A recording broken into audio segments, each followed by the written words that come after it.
Perfect. Welcome, everyone. Hello, I see everyone's sort of joining in now. It's 1 p.m. here in Toronto, at least, and we'll just get started in a minute or two as we have more of you trickle in. Welcome. It's really nice to see everyone join us today. As I said, if you're just joining us now, we'll get started in just about a minute or two.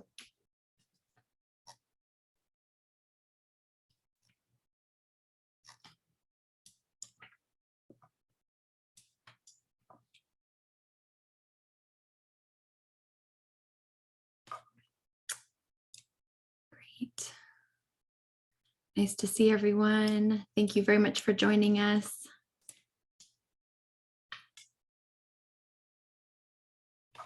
All right. Fantastic. Okay, so I think I'm going to go ahead. I see there's still people joining in, but just obviously we have some really great information to kind of get through today. So I'm going to go ahead and just sort of jump in. And of course, as people trickle in, that's great. And yeah, and then we'll sort of have everyone get caught up as we start. Okay, so we're just 2 minutes past. So pretty much many of you already know me, but as I will usually reintroduce myself, I will do so again today. My name is Hannah Kaploon, pronouns she and her, and I'm the project coordinator here at PLEAC. Today's land acknowledgement will be a little bit longer today.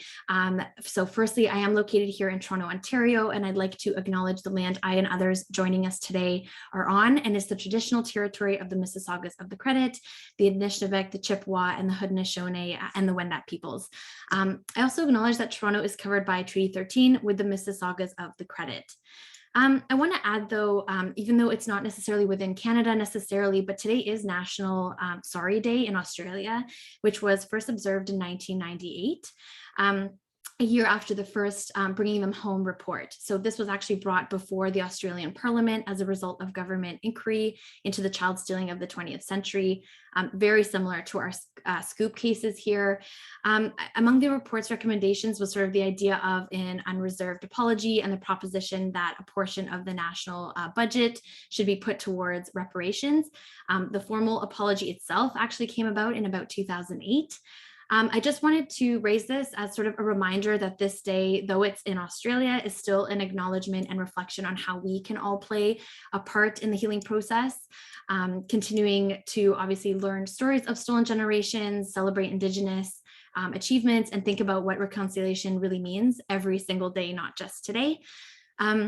So I did want to mention that. And also, we have two fantastic speakers joining us for the webinar today. They've joined us in the past, but if you missed it, obviously, please check it out on our website. I can link to that afterwards. But today's webinar is titled Inclusive Workplaces, a short workshop on meaningfully including two-spirit, trans, non-binary, and gender diverse people. We are so excited to have both of you here today to speak. So thank you so much. We have first Shay Morse, a middle school teacher and activist. We have Shyla LeBlanc, restorative practitioner and educator. I'll let both of them introduce themselves more once we get started, but I'm going to just turn through a little bit, just a few more administrative notes, and we'll jump right in. So the session is being recorded as usual. Everyone will receive the link after we're done here today. There's going to be a brief survey at the end of the webinar, as I'm sure you're used to if you've joined us before. So take a minute out of your day to complete it if you can. And then finally, any questions that you might have during the webinar, please feel free to use the Q&A button at the bottom or the chat function of your screen here to submit those. The speakers will be answering any questions you might have at the end, but yet again, feel free to chime in throughout. And lastly, if you feel comfortable, we do encourage everyone to add your pronouns to your Zoom names here as well. I know some of you may already have done that, but if you feel comfortable, please feel free to do so as well. And then that's sort of enough for me. Feel free, both of you, take it away. Yeah, thanks so much for having us, Hannah. It's always a treat to be here. So I'm just going to dive right in. We're for 45 minutes to cover a big, long guide. So we're just going to start now and get going. I'm going to lead the introduction, and then Shay and I will introduce ourselves once we get rolling. So as Hannah shared, we're here to talk about a guide. This guide was launched on March 31st, which was International Day against, it was International Day of Trans Visibility. Recently, we just had in May this month, non-binary People's Day as well. So anyway, it was exciting to launch on March 31st. And since then, we've been kind of trying to raise awareness and access to this resource. We're really, really proud of this resource. We've been working on it, Shay and I and a wonderful team of folks for over a year now. So it's a real kind of passion project and a very queer-led project, which is really exciting. And so it's a very long title, but it is about all of these different groups. So basically gender diverse folks. And we're speaking specifically to give guidance to organizations themselves and also service providers and just general public if folks want to learn more about how to be more inclusive. So we'll dive right in. So we're here from Legal Information Nova Scotia. Legal Info is a great organization. Their mandate is to have access to justice in action and to empower people to identify, prevent, and solve legal issues. So they've been doing great work since 1982, and it's nice to work with them. So big thanks to Hannah for that land acknowledgement and also for that bit of information about what today is in terms of Sorry Day. For us, we want to also acknowledge that we're on Mi'kmaq territory. And for our land acknowledgement, both in the guide and today in the presentation, we wanted to highlight this beautiful piece of art, which was created by a Mi'kmaq artist, Whitney Gould, who is from Sebeganagadi First Nation here in Nova Scotia. So when you kind of read through the guide and here on the slide, we encourage the readers and for you today as participants to just take a minute. So I just would like us all to just like take a brief moment, a nice big breath in, big breath out. And just being mindful of the territory that you're on. So for me, being on Mi'kmaq territory, I acknowledge as a settler that I'm a treaty person. And I also always like to express a great deal of gratitude and appreciation for Mi'kmaq folks here who have been tremendous stewards of the land for like 15,000 years. It's a tremendous contribution. So we just wanted to highlight that before we get going. So who are we as facilitators? So my name is Shyla, she, her pronouns. I'm a queer settler. My kind of main gig that I do is restorative work. So my title is restorative practitioner, and I founded Restorative Approach, which does conflict resolution and education from the restorative lens, kind of the restorative justice way of looking at conflict. And I also work with legal information, which is a real treat. And beside me, I have Shay. I'm Shay. I use they, them pronouns. I am also a queer settler. I am primarily a middle school teacher. So that's my background. So it's nice to get to share some of those talents in these kind of settings for sure. And I've done some consulting work with this project and really excited to be here today. Yeah, thanks, Shay. And so as we go through the presentation today, we're going to be sharing a series of portraits that were a kind of really exciting piece of this project that we didn't initially envision. And so part of the guide, as you're kind of flipping through, has a wonderful number of Nova Scotian gender diverse folks who participated in portraits. And so it's really exciting because I think it helps us maybe reimagine or further understand who we're talking about when we're talking about gender diverse folks. And these people were also willing to share with us a quote about what their gender means to them. So we're going to read through that as we kind of see them throughout. And I just also wanted to say, I think part of why this guide felt like such a wonderful project, such a useful resource in the end, is that it had profound community consultation.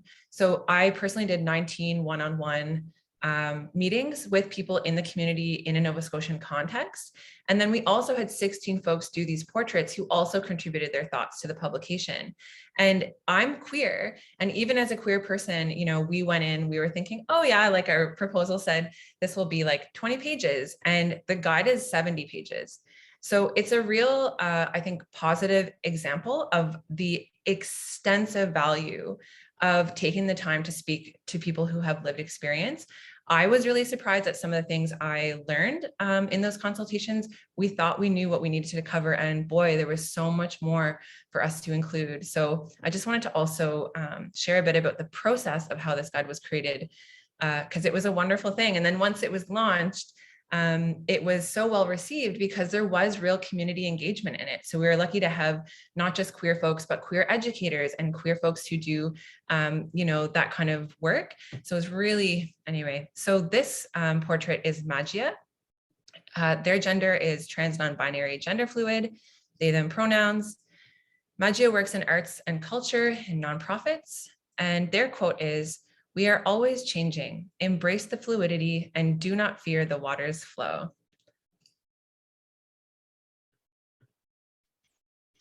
Lovely.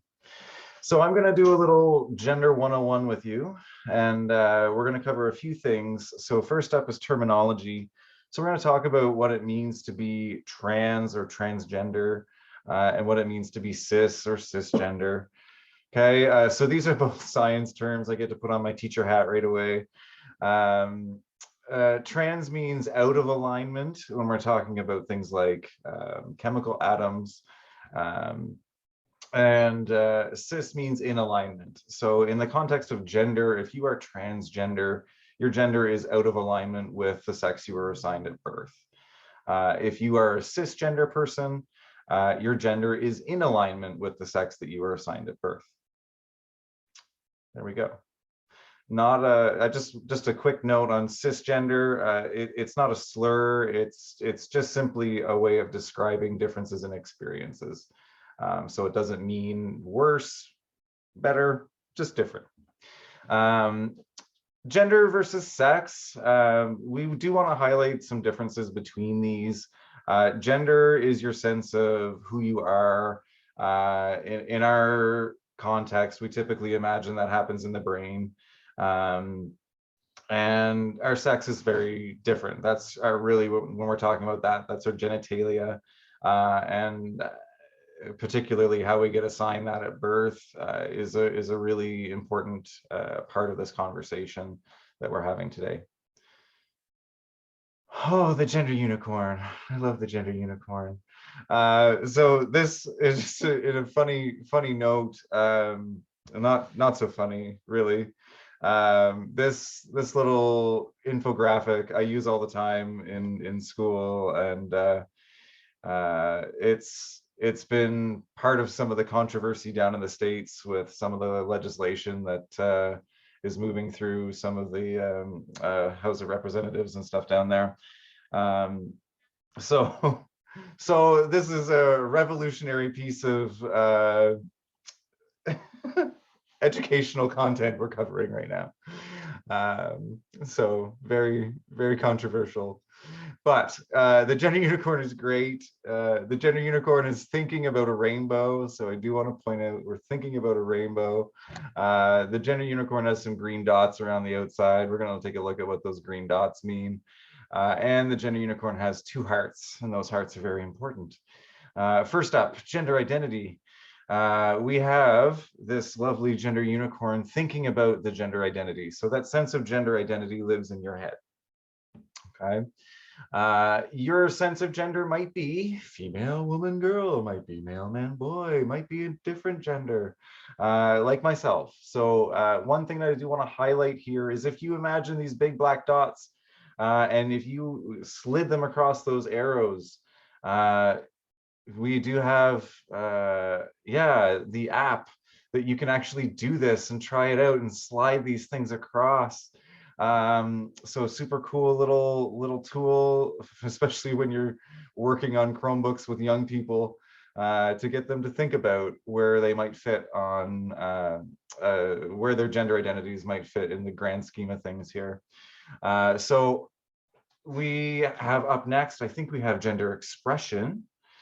Yeah, so green dots, gender expression. So, excuse me, 1 second. We have the ways that we express ourselves. And I say to my students when they show up to school every day, they're showing their gender expression. And I get them to say, you know, how do we show our gender expressions? And I usually get, you know, the way that we wear our hair, our clothes, those kinds of things, our pronouns. And we can have typically feminine gender expression, masculine gender expression.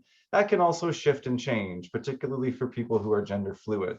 The sense of how we express ourselves can shift on a daily basis. It can even happen throughout a day where we sort of feel a need to shift how we show our genders.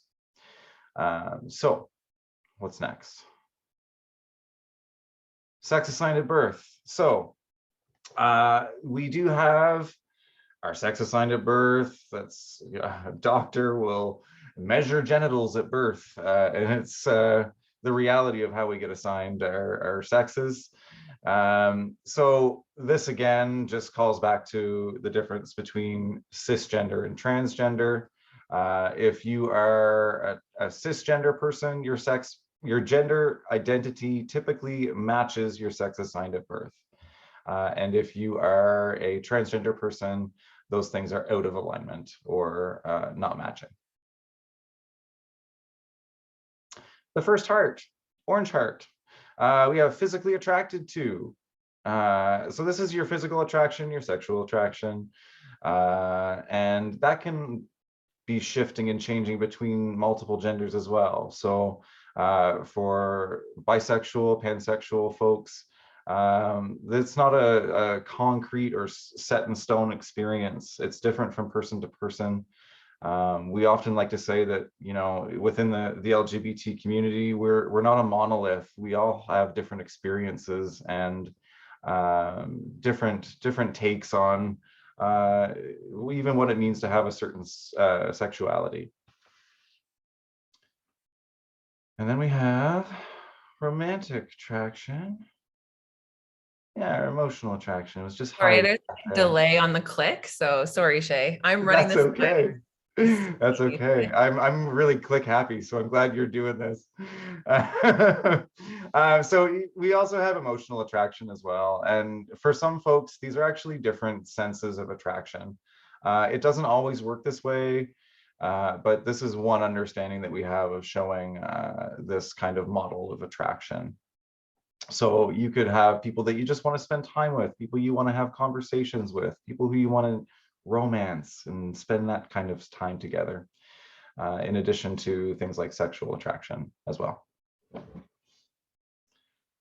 The one real important thing that we want to highlight is that sexual orientation is not the same as gender expression and gender identity.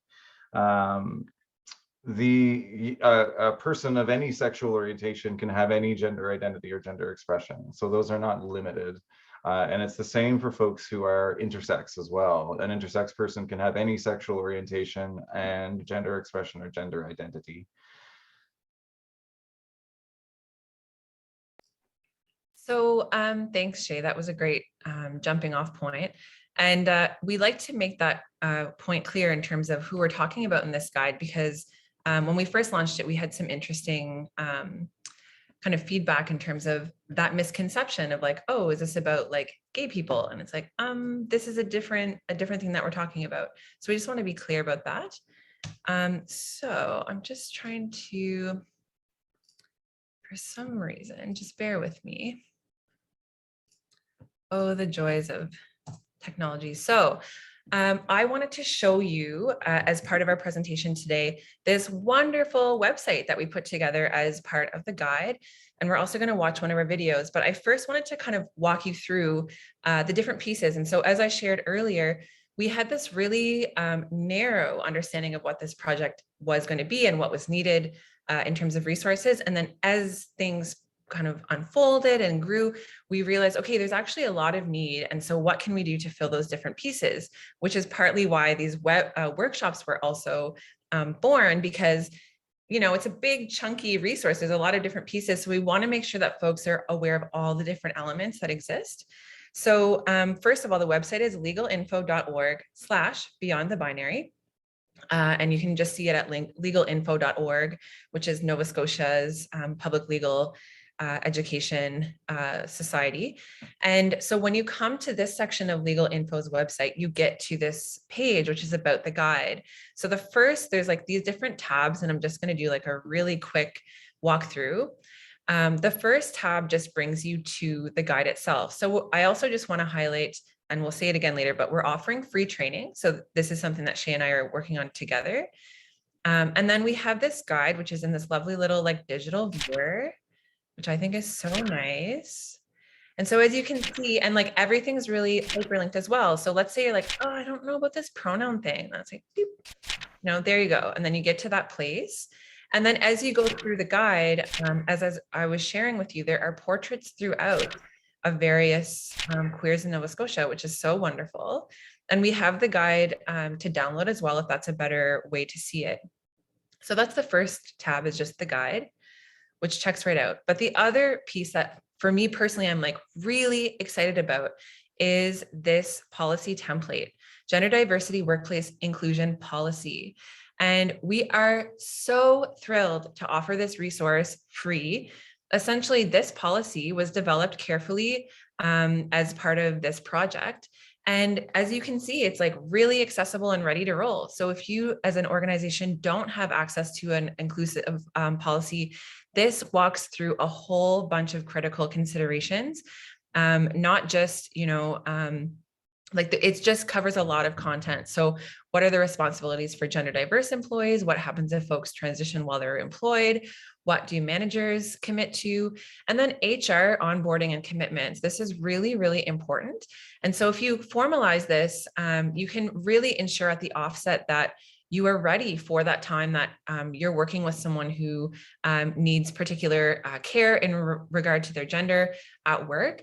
And I think increasingly statistically, we know that more and more people are identifying as part of the queer community. So it's only a matter of when you have a queer employee or you have a gender diverse client who comes. So this is wonderful. And it was interesting because some organizations that we spoke with were like, I never thought of such a thing. But there was also a wide number of kind of nonprofit spaces and other more progressive organizations that were really interested in having this, but didn't have the capacity to provide it. So they're like in practice doing it and really there for it, but just weren't able to get it going. So we're so, so thrilled. You can literally just copy and paste this. And we even hyperlink to the document itself if you want to use it in the Google Docs format. So we're excited. So we hope that you take advantage of this. So this is our second tab. The third tab is my personal fave, which is the Meet Us tab. So again, we weren't envisioning this at the offset, but then kind of as we were kind of getting through the project, we realized like, wouldn't it be nice to include a lot of first voice? So we'll go through some of these portraits in our presentation today, but here there's just this lovely little gallery of all of these sweet queers who are all generous in their time and willing to share these really kind of personal, intimate quotes with us, which gives us a bit more insight into this community. Then we have a resources page. So some of these are in a Nova Scotian context, but also some of them are just, I think, broad online educational things to check out if you need a particular resource for a particular thing. So maybe you're like, hey, I need more information on pronouns, or yeah, lots of things going on here. And then finally, we have shareables, which is just like a nice spot for folks who are interested in kind of raising awareness. We have downloadable folders of all of our portraits if you wanted to share them. We have social media posts if folks want to kind of say, hey, this thing is awesome, check it out. And we even have some of our infographics that were created if you want to post those or use them in your workplace. And again, we have some portraits here. So there's lots of kind of golden pieces. And as part of our presentation today, we also wanted to show you one of our 3 little videos. And these videos are just kind of capturing key elements of the guide. And they were created, the script was written by Shay, which was so wonderful. I'm so in love with these videos. So we're going to play this one, which is our first video. Just, yeah, basically a quick little introduction. And this was graphic designed by Dean McNeil. Shay, do you want to say anything before I play it? No, no, I'm good, but thank you. Okay. All right, just Hannah, let me know if the sound makes sense.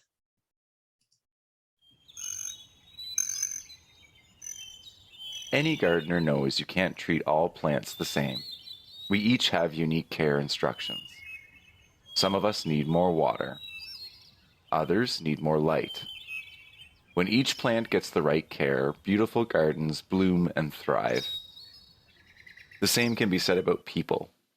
We are all as unique as any garden, and each of us feels welcomed and supported in different ways. Gender isn't a binary. We aren't all men and women. Some people use he or she pronouns, others use they, them pronouns, or other pronouns. If you haven't thought about how you are including non-binary people, you're leaving people out. One way to make sure your space is welcoming is to have gender-inclusive signage.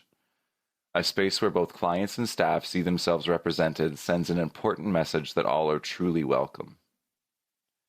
Make sure you have the right instructions so we can all grow to our full potential. If we honor and respect our differences, we build gorgeous workplaces and communities. So I'm just going to stop it there because then it goes on to say, there's this great guide, did you know, which we're here to tell you about today.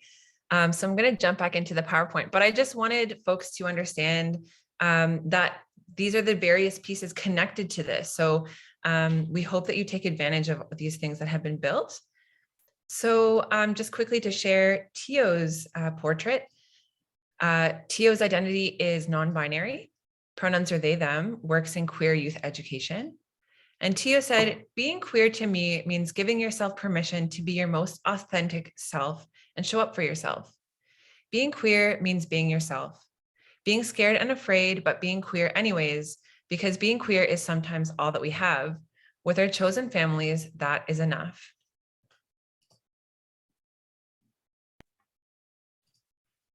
All right. So just a little bit on gender identity and expression as protected characteristics. So in Nova Scotia, under the Nova Scotia Human Rights Act and under the Canadian Human Rights Act, both are protected. Just 1 second here.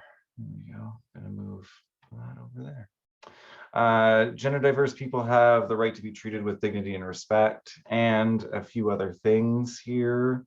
To use washrooms that best align with their gender identity, have their names and pronouns respected, have identification documents that match their gender, and to expect the same degree of respect and fair treatment as cisgender people. Just one little note on the identification documents. This is something that we've learned over time that really dramatically improves an individual's sense of self if their identification matches their gender. And this is something that has been a bit of a struggle across Canada, but we're getting to places where it's fairly common now to have an X available on driver's licenses and passports and things like that, which is an incredibly important change. Yeah, thanks, Shay. Oh, and do you want to read Tam's? Sure. So this is Tam. Their gender identity is non-binary and gender fluid. Pronouns he, she, they, and Chan. Works in biochemistry research. And they say, I am a Gen 1.5 non-binary gender fluid researcher and use a combination of English and Vietnamese pronouns, he, she, they, and Chan. To me, queerness means a never-ending self-accepting journey. I came to terms with my queerness in late 20s, just when I thought that I'm done with my self-discovery journey. Still, I don't regret having this journey. I'm very proud that I did. Thanks, Shay. And I'm thinking now about that piece around documentation. We cover that in the guide. So if you're unsure, if you're like, how do I manage legal name and name? We tell you how to do that. So we also just wanted to quickly touch on gender and colonization, because this is actually a really central piece to this concept of moving beyond the binary. And gender was not always a binary. It wasn't. So we view man and woman as this like very inherent truth. But historically, that's not actually the case. And a lot of different cultural contexts have had a lot of different ways of understanding gender. So this kind of like binary of this or that is actually quite new in terms of like the historical landscape. And the reason why this really connects to the idea of colonization is that Indigenous communities have had in the past and do now celebrate gender diverse people. And so Two-Spirit people hold a very special place in Indigenous communities. And obviously, the harms of colonization in terms of erosion of culture and lack of language have had like profound impact on Indigenous communities and their ability to honor these traditions. But increasingly, Indigenous voices, Indigenous queer voices are reclaiming their Two-Spirit identity. And I think it's a really nice concept to remind ourselves that if, for me, for example, on unceded Mi'kmaq territory, by acknowledging that, I can also acknowledge that I'm situated on a piece of land that historically did appreciate and celebrate gender diverse folks. And so that can be part of that reconciliation journey, is to get out of this really harmful colonial view of this or that. I mean, when you think about the diversity of the human experience, two options just doesn't capture it. And I think Indigenous communities were wise enough to recognize that and to view differences as something that was of spiritual value. It's a sacred role. And so obviously colonization harmed Indigenous cultures in unbelievable ways, and we're continuing to contend with that harm. And so, yeah, we're acknowledging that Mi'kmaq is a place where that historically was valued. And I just also want to say on this kind of historic, like gender wasn't always this or that, even the things that we hold to be true of like girls are pink and boys are blue, even in a colonial space, historically, pink was actually a masculine color and blue was used in feminine spaces. So I think it's just really the more that we learn about gender and raise our awareness about gender, the more that we can start to kind of unpack and critique this like rigid, narrow view. And I think the question I'm always asking as a queer person, as a feminist, is like, what is it serving us to uphold the binary? Is it really working for us? And for some of us, it does work, but for a lot of us, it doesn't. And so it's important to make space. There's a lot to be learned when we open our communities to include everyone. So this is a quote from Gary, who is gender fluid and non-binary, they, she, he pronouns.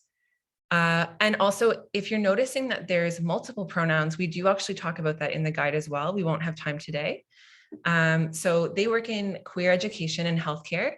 And Gary said, being queer and gender fluid, I am ultimately tied to a beautiful and rich community full of history, activism, and chosen family. I am not held to traditional notions of sex, gender identity, and expression or sexual orientation. This can create euphoria and self-love beyond what I thought possible. Thanks, Gary.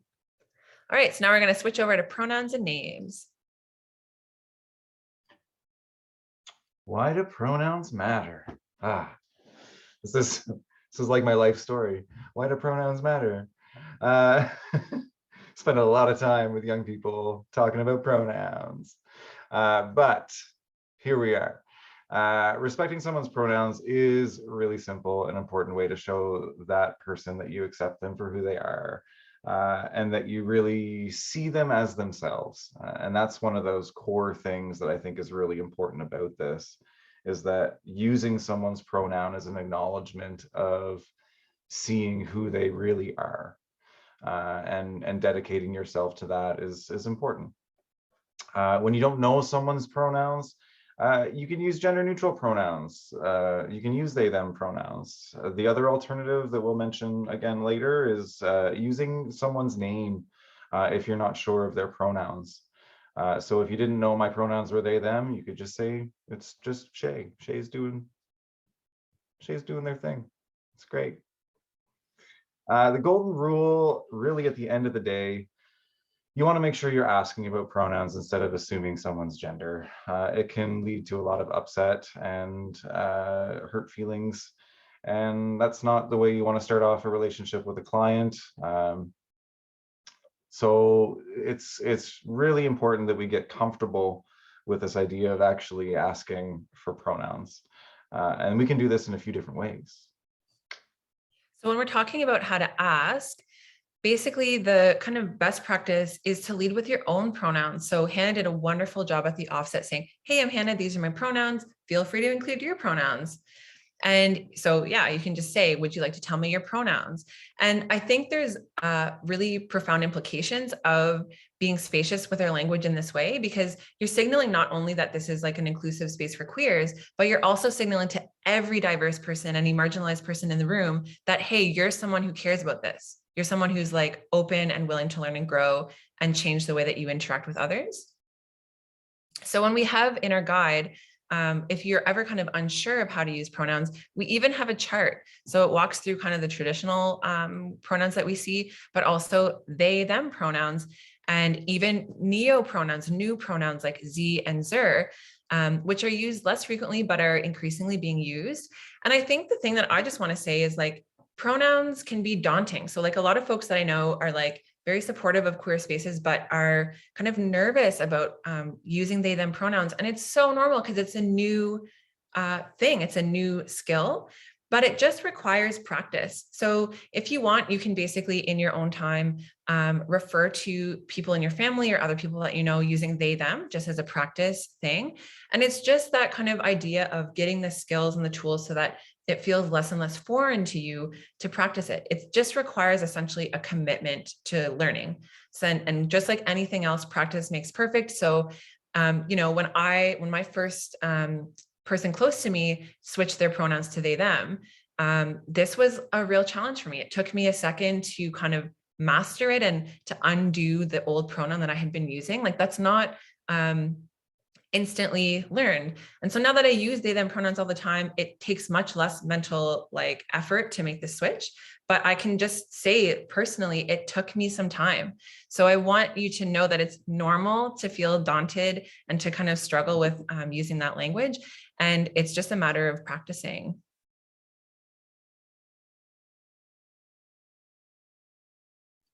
So this is you, Shay. Yeah.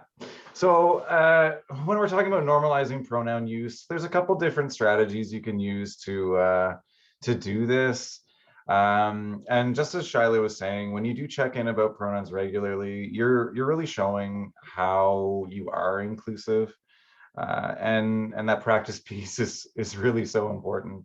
There are a few quick things that you can do. You can update your email signature to include pronouns. This is something that we see more and more. So Rebecca's signature here is great, but one more click and we have she, her pronouns. So it's just a short little way of saying that you've given some consideration to this, and it can create a conversation around pronoun use in an email with a potential client. You can also do this during introductions, where, you know, we started off today doing just that, saying, you know, this is, I'm Shay Morse, so use they pronouns.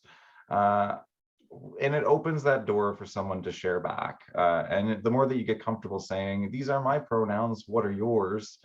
The more that becomes normalized and just an everyday part of our experiences. And the other thing that we talked about adding on to this presentation going forward is Zoom names. So we all spend a lot of time on Zoom now. So one way that you have of letting folks know that you're also thinking about this is with things like your name on Zoom. Adding in your pronouns is a great way of sharing with folks. Mistakes. So just as Shiloh was saying, as someone who uses they, them pronouns, it took me a long time to get to use they, them pronouns properly. So I was making mistakes and trying to help others understand why I was making mistakes and all those things. But mistakes are going to happen. They're not the end of the world. And we want to quickly acknowledge that we made a mistake and apologize. So it's a quick, oops, sorry. Correct yourself, and then move on. It's done. It's over. You want to really avoid centering your own feelings if you make a mistake. You want to make sure that you're being patient, empathetic, and understanding of the person who, what their feelings actually are. Yeah. And when we make that about ourselves, it takes away from that other person's experience and really away from building a potential connection there. Yeah, and just to speak clearly to that point, what we're trying to say is don't be that person that's like, oh my God, I'm so sorry, I misgendered. Oh, my cousin's trans. And, you know, we hear that as queer people and it's really tiring. So, you know, just say sorry and move on. That's it. We get it. And we make mistakes too as queers, so it's normal. Yeah, and like we said earlier, if you really aren't confident using someone's pronouns, you know, particularly in the case if someone is using neo pronouns like zer, you can use their name instead, and that's fine. It's something that I would always encourage you to learn someone's pronouns. If you're not sure, ask again, and it's not an issue if you continue to need to ask and have someone help you out with that. That's okay. Yep. So that in that tip, it would be instead of saying Shyla did this and she did that and she did the other thing, it's just Shyla did this, Shyla did that, Shyla did the other thing, just keeping that name instead of the pronoun. So we don't have time, and we are actually getting kind of close to our Q&A time, but in the guide, we talk about a lot of other things. So what are some common pronouns? Why do people use multiple pronouns? What about names? So that legal versus, so the difference, why is it important? Getting new names and pronouns right. So we have some practice tips and ideas and some links, even there's like websites that help you practice and all kinds of things, email signatures. So if you're needing more information and support on pronouns, it's in the guide. So Stephanie, who is gender fluid and non-binary, using they, them pronouns, and who works in theater, patient simulations, and visual art, said, I have always struggled with labels. Looking back, I think it's partly because I grew up with boxes that I didn't fit into, no examples of people I could relate to, no representation to help me go, oh, hey, that's me. It took me a long time to really get a handle on who I was because of that. As I've come into my own as a gender fluid, non-binary individual, the affirmation when my pronouns are used, they, them, there is no feeling like it. So as we've been saying, this idea of like just using a pronoun is a real way to help someone feel seen for who they are. It's really helpful. So. Washrooms. This the eternal debate. Washrooms is actually such a simple conversation when you really boil it down. It is really all about just creating space for everybody. And so here we are. Support people in using the washroom that aligns with their gender. And this is particularly complex in the case of folks who do have a non-binary or outside the binary identity. So this is really important in making sure you actually have access to a space that is a gender neutral washroom. Single stall spaces just need a sign, and it doesn't need to be complicated. It doesn't have to be complex. Something simple like all gender washroom is great. You can even just say washroom. That's it. It's very straightforward. Yeah, and I would say also just as kind of feedback, I would recommend against the signs that you might have seen that have like half a dress on an individual, because that's still the binary. So that's still not the right concept. So yeah, you just need to say there's a toilet here. You can use it. That's all we need to know. Yeah. This is Charlie. Charlie identifies as a trans man, uses he and they pronouns, works in real estate. And Charlie says, now that I am Charlie, I finally feel like I have the energy and space to focus on what matters in my life. My work ethic and productivity have gone through the roof because I feel confident within myself. I had no idea that coming out as transgender and living an authentic life would positively impact my community and me. Everywhere I go, I feel that I share my light and shine a path for others to follow. Now I am the successful professional I have always dreamed of being. Yeah. So if you live in Halifax and need a queer realtor, Charlie's the guy. He's been doing some great diversity workshops as well. So we're getting close to Q&A, so we're just going to kind of fire through these things. But in the guide, we also talk about gendered greetings, which is basically to say, we don't need to use gendered greetings. You can just say, hi, folks, hi, everyone, hi, friends. And we also can just use first and last names instead of Mr. or Mrs. And the other kind of point I just wanted to say is that, you know, we're giving you a lot of kind of best practice guidance on including the queers, and like, that's a nice thing. And obviously it's like the right thing to do. And obviously there are legal obligations to do so. But I think the thing that I really want you to hear today in a very plain way is that there's so much to be gained from including queer perspectives. So any kind of marginalized or less included point of view has a perspective that isn't mainstream, which means that if you work with queer people and you let them be their authentic, full selves, you're so much more likely to have innovative ideas and creativity. And it will help you recognize gaps in your organization that you yourself will never be able to see if you don't have that lived experience. So it's not just that we should do this, it's that there's great value and things to be gained as a community when we do include perspectives that aren't our own. We just need to be willing to listen and to commit to doing the work. So not that we're always going to be perfect in that, but just that we're willing to expand our awareness. And so I just wanted to give everyone here a big thanks for showing up. This is such an incredibly positive sign of you taking time out of your sweet, precious workday, and time is, you know, pressed to come and learn about this. We're very grateful for your attendance today. So all of this to say, growth is uncomfortable. If you're feeling discomfort, you're probably doing it right. So just be gentle with yourself as you expand your awareness. It's okay. And we don't have time today to go through it. But if you do want to read about ring theory in the guide, it's basically this idea of where to lean if you need support in this. Because if you're a cisgender person really struggling with someone's transition or struggling to use someone's pronouns, the best way to seek support is to make sure that you're not trying to get it from the person who's going through that gender change or pronoun change or whatever kind of change that might be. So you can read more about this, but it's a really helpful concept in the macro in terms of how and where to seek support when you're going through a difficult time, just to make sure that the people themselves who are going through the difficult thing aren't being burdened additionally by your needs. And so just to quickly point to other pieces in the guide that we didn't have time to cover today, we talk about intersectionality, uniforms, what to do when people come out. We give all kinds of ideas about like how to have spaces beyond the binary. A lot of different pieces for human resources, which to me feels like critically important and really easy to start to work toward.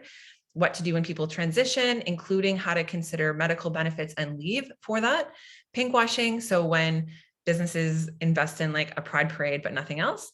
How to have ethical consultation with the queer community, being an ally, leaning out for support, and then resources as we shared.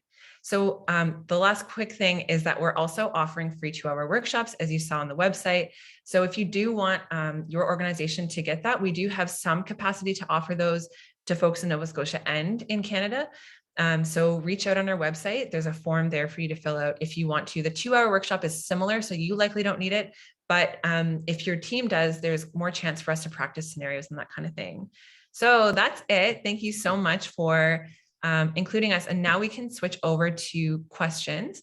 I know there were some things in the chat that I did not see. There's 2 in the chat there, and I have one as well here. Feel free to go at sort of in any order there. I think we have actually enough time. I was just going to mention one thing, Shyla. I just want to say briefly the plain language bit that you mentioned at the end. We're all about that here. And there's, you know, what you said about that there's so much to be gained by including queer perspectives.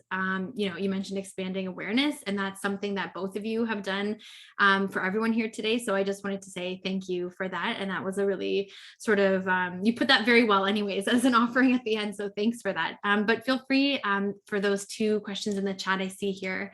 I see one that's if someone has pronouns he, them versus they, he, when should I use they and when should I use he?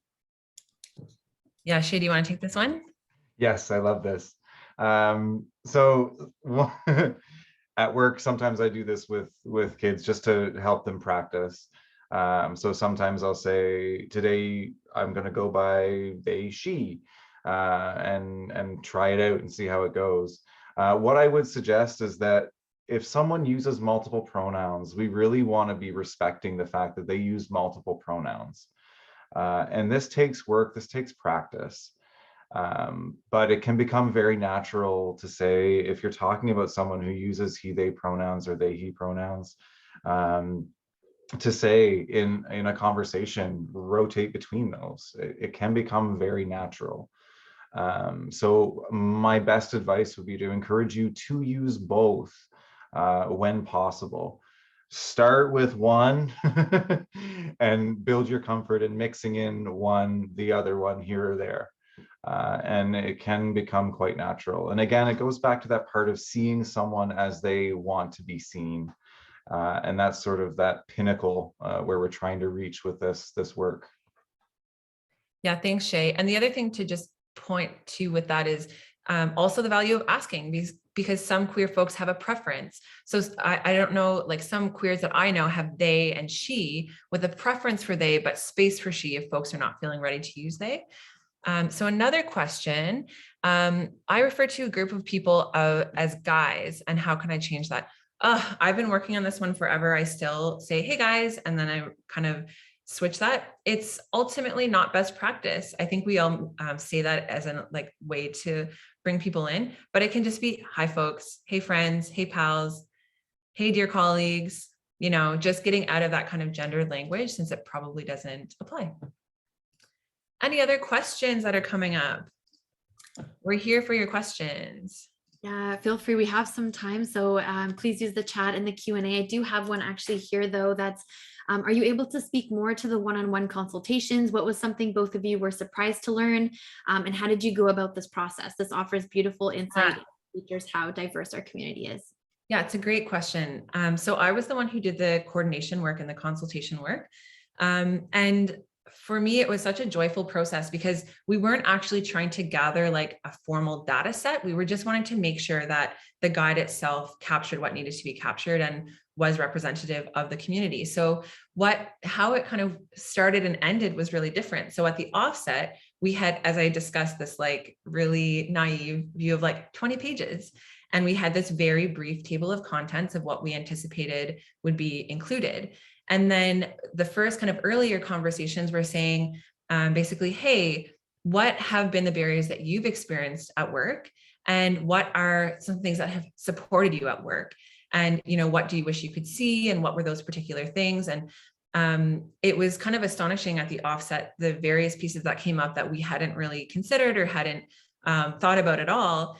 And so as the consultations went on, essentially the conversation shifted less and less to getting folks to share their personal experiences, because we kind of reached a saturation point in terms of everyone kind of repeating the same thing. So then in the later consultations, the process was much more oriented toward the draft of like, here's where our table of contents are at. Here's what we're kind of envisioning for each of these items. What's missing? Does this feel true? Or other things needed? And even the portraits, as I said, were not included. So our budget, we took them on like an older iPhone just because it wasn't included in our kind of funding plan, but I think they came out really well. They still capture the folks that wanted to speak to this. And so those people also gave their points of view. So, we have like, right now I have like a giant Google Doc with all the notes from those discussions, but it was this kind of really great back and forth around the content itself. Since we weren't trying to get that data set, it was just more about like, hey, does this sound right to you? What are we missing? Thank you. Shay, did you have anything to add to that before I just move to the... No, Charlotte did the bulk of that work. So I'm good. Okay, great. He was one of those key voices though, for sure. Fantastic. Okay, thank you for that. And I was another one, this was actually interesting because I find it's, exciting to talk about sort of the successes, but every time there's a question more about obstacles, it's always interesting, I think, to hear. So what was the most difficult part or the biggest obstacle in creating Beyond the Binary, either from the guide or otherwise? Yeah, I think the money as the coordinator was really the challenge. So it really kind of expanded, but our pay was the same and we wanted to bring in a lot of different people. So we just had to be really strategic and just use the people on board in various ways. So we had this, like, as I said, this wonderful queer crew that had like a bunch of different skills. So yeah, I was like, okay, I have an iPhone. I'm going to be a photographer for this now. All right, sure. Since, I did have coverage. And I think the other key was for us, we prioritized at the offset consultation fees. And that felt critical because, and we cover this in the guide, queer folks must be paid. There's such an expectation of queer folks to do this free additional labor at work, and it's not right. So if queers are offering it freely, great, but please at least have that conversation. And so for us doing those consultations, we wanted to make sure that folks are compensated for that time, especially because in the earlier conversations in particular, I'm asking, like, what was difficult for you? What was it like to transition at work? What were the barriers? That's emotionally challenging for folks to go back to most times. So I think that we prioritized paying queers as a kind of key. And then it was just getting really creative with those resources. Like, how can we afford this bigger vision that we didn't have the money to make? And I'm really proud with the final product, but yeah, the budget was really the challenge. Yeah, everything else was really joyful. I think it's one of the most joyful projects I've ever done, just working, predominantly with queer folks. And yeah, it was really great. Wonderful. And I think that answer probably resonates with quite a few, at least those watching now or that will watch in the recording afterwards, in terms of sort of the budget constraints and everything like that. I think that's definitely something that applies to many of, PLEAC's friends and others in similar organizations. So that's great. I mean, we still have a few more minutes. I don't see anything in the Q&A or the chat at this time, but if anyone has any other questions, feel free. Or Shaila and Shay, is there anything else that you wanted to sort of add as we sort of finish up? If not, we can wrap right up and give everyone a few extra minutes, I guess, of free time. We get some great feedback in the chat, though. Thank you, everyone.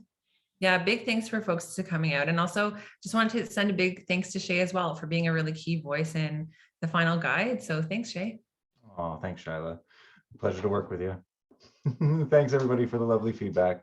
Yeah, thank you very much for the feedback. So we'll just wrap up here. Then I just wanted to say, just for myself, of course, just thank you so much to both of you. Such fantastic speakers, as always. The presentation beautiful. So we're always so happy to have you. So we really are very appreciative of your time and for this wonderful presentation. The link will be shared afterwards. Like I mentioned before, it'll be up on the website. Any links that I've dropped in the chat very quickly as we've gone through, I'll send them in an email. So don't worry about that. And anything else that Shaila and Shay want to share with me, I'll make sure to circulate that, especially with the workshop too. I'll send that link again. I think that's important. So another thing, the survey is going to come around, so feel free to complete that. And if if you want to connect with me, or if you want to connect with Shaila or Shay directly, in the email, I'll send the email, sort of your email addresses, if that's okay. I'll CC both of you. Anyone can sort of ask a question either to me, I can forward it, or just reach out to them directly. I know that they're absolutely wonderful to talk to, so I'm very open to answer questions, I'm sure. So thank you very much again for joining today, and yeah, thank you so much. Have a wonderful rest of your week. Whatever's left of it. Thank you for having us, Hannah. Thanks, you. Hannah. Bye, folks. Bye, everyone.